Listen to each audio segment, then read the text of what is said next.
Ahora paso a dar una lectura casi total de lo que fue mi disensión. Y digo que es casi total porque habrá cosas a las que saltaré, que no son cosas relevantes. La decisión recurrida, como admitió la existencia del arraigo y la no existencia del peligro de fuga.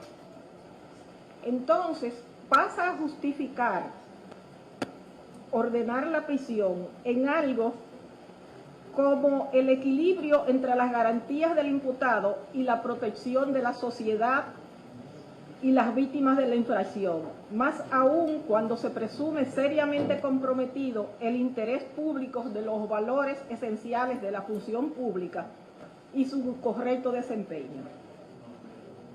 En esta parte yo considero que la decisión se basa más en aspectos que son propios de la pena que propios de una medida de coerción. Las opiniones más abusadas de la doctrina hacen afirmaciones como esta, por ejemplo. La medida de coerción tiene por finalidad evitar que el procesado se sustraiga al proceso que se le sigue mediante la fuga. Por otro lado, la pena cumple, entre otras funciones, de prevención general y especial, destinadas a evitar que el condenado vuelva a cometer el hecho.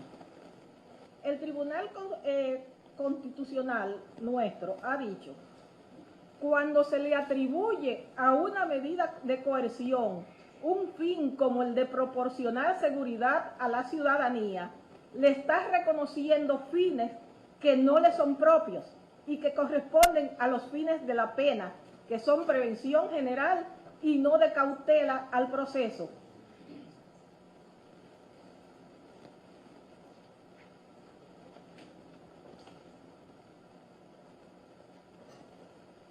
Gerardo Landrove Díaz, con respecto a este asunto, dice, precisamente para neutralizar la tendencia a convertir la prisión provisional en un instrumento de lucha contra la criminalidad, debe acentuarse el respeto a los derechos fundamentales, como renuncia a la persecución de objetivos propios del derecho material.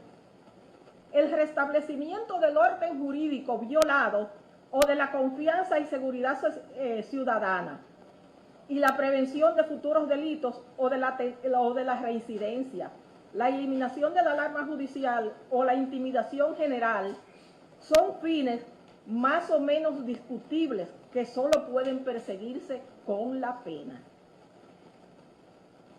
El enfoque dado a la resolución recurrida, que reconociendo la inexistencia del peligro de fuga y el arraigo de los imputados, pasa a justificar la prisión preventiva esencialmente por el daño al Estado y la gravedad del hecho.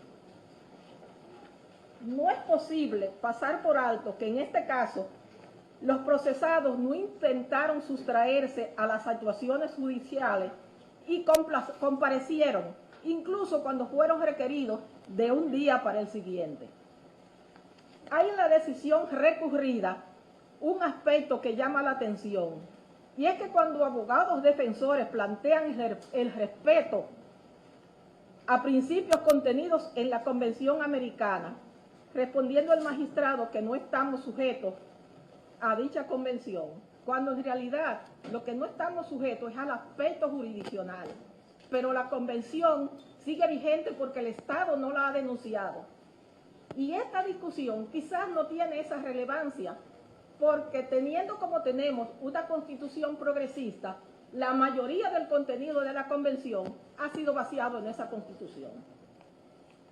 La sustentante de este voto no deja de reconocer la gravedad del hecho, pero el fundamentarse en parte de la decisión en dicha gravedad, o sea, la decisión se fundamenta muy marcadamente en la gravedad del hecho, Esto que reconozco gravísimo, este hecho, yo lo reconozco gravísimo y repruebo. Pero ese argumento me obliga a examinar aspectos probatorios que no son propiamente parte de ordinario de una medida de conversión, de coerción. Y a cualquier persona mínimamente preocupada por la suerte de este proceso, le atormenta el aspecto probatorio. Por ejemplo, sucede que la mayor parte de las pruebas que dice tener el Ministerio Público son fruto de delaciones premiadas que se han vertido en Brasil, pero una por una no contienen afirmaciones tajantes y precisas sobre actividades de los imputados. Abunda el yo creo, me parece, y en algunos aspectos una tajante negativa. Se señala la actuación de un supuesto intermediario en este caso, persona esta que está procesada. Pero aparte de la justificación que da este procesado con respecto al concepto de los valores recibidos, no apreciamos que existen transferencias de dicho señor hacia otros procesados. Necesario aclarar que este argumento no significa que pongamos en duda la inocencia de ese procesado, porque después de todo no hay una sentencia condenatoria y la ley me obliga a mí a presumirlo inocente y a tratarlo como tal. Incluye en esa solicitud de medida de coerción personas que salieron de la función pública hace 13 años, otros que no lo estaban al momento de los hechos. Los hay quienes se le atribuye participación cuando ya no eran funcionarios, o funcionarios también se le atribuye a personas actividades relacionadas con una función pública y resulta que es algo que sucedió cuando ya no detentaban esa posición. Otro aspecto que quizás no tenga esa relevancia es y digo que no tenga esa relevancia porque además del soborno hay una acusación de lavado de activos, pero el aspecto es referente a la ley 488-6 y en cuanto al soborno es una norma que no resulta aplicable a los hechos ocurridos antes del 2006.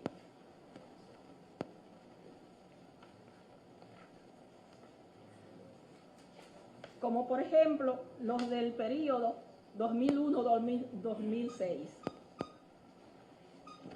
La decisión recurrida desaprovecha una magnífica oportunidad para censurar la práctica de ciertas agencias ejecutivas, policía, por ejemplo, policía y Ministerio Público, proscritas a pena de nulidad por el artículo 95, numeral 8, consistente en presentar a las personas imputadas de forma que los dañe en su dignidad o los coloque en riesgo o daño. Aduce la decisión dos motivos. Primero, que no se demostró, debió decir no se probó, algo que fue notorio. El Ministerio Público grabó los arrestos y los hizo distribuir a los medios de comunicación. Se ha dicho que en el caso de funcionarios públicos, estas reglas del artículo 95 ceden ante el derecho a informar. Este no es un argumento feliz, ya que la regla de apertura o ventanas abiertas está concebida para los actos de audiencia o del juicio y no para momentos de arresto o sometimiento a especiales medidas de sujeción.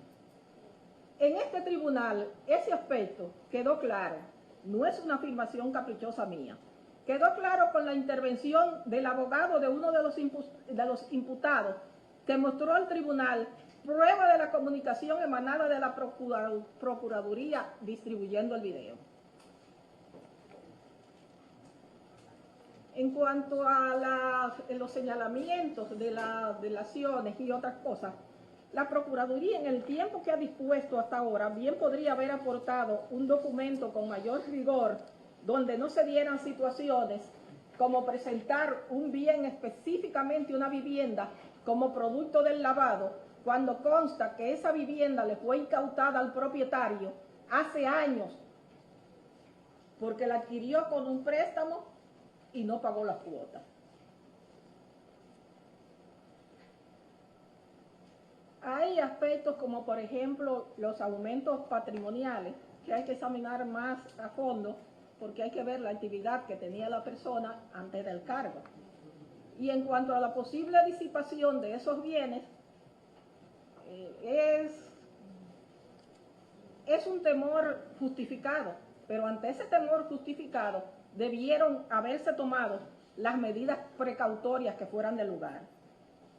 En diversos escenarios, conferencias, votos disidentes, he insistido en que la teoría del Ministerio Público no es una prueba, es su concepción de los hechos frente a los cuales debe aportar la correspondiente prueba. Y no solo aportar la prueba de manera pura y simple, sino hacerlo bajo condiciones que permitan que las mismas sean controvertidas por la defensa, tal como lo establece el principio de la oralidad del proceso. Un ejemplo de esto es como una de las pruebas claves del Ministerio Público, son testimonios que no ha puesto en condiciones para que los mismos puedan ser refutados por la defensa.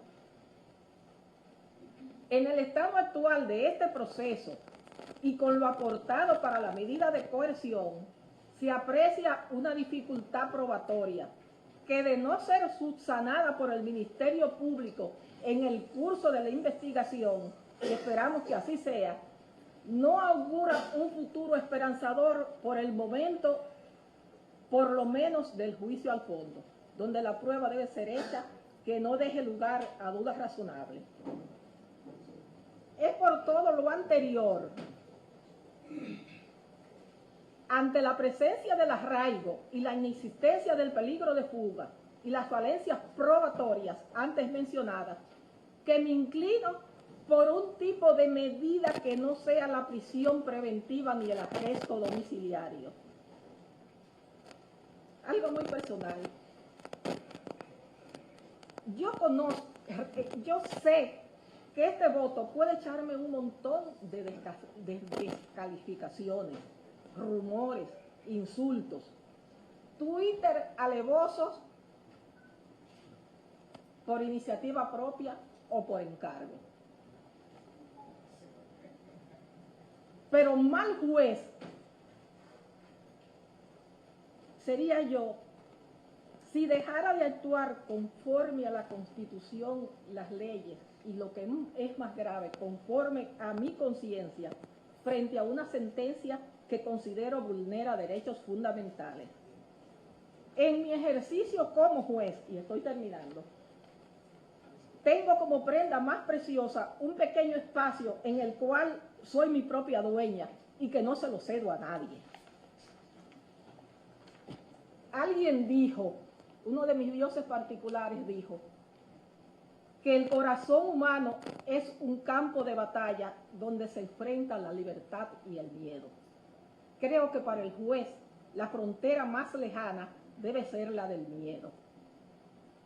En mi favor y frente a los previsibles detractores, puedo decir que en esta larga carrera, este proceder lo he tenido no solo frente a personas de la condición social de los imputados presentes, sino también con aquellos que provienen de la marginalidad y de la extrema pobreza, también de aquellos perseguidos por sus ideas políticas.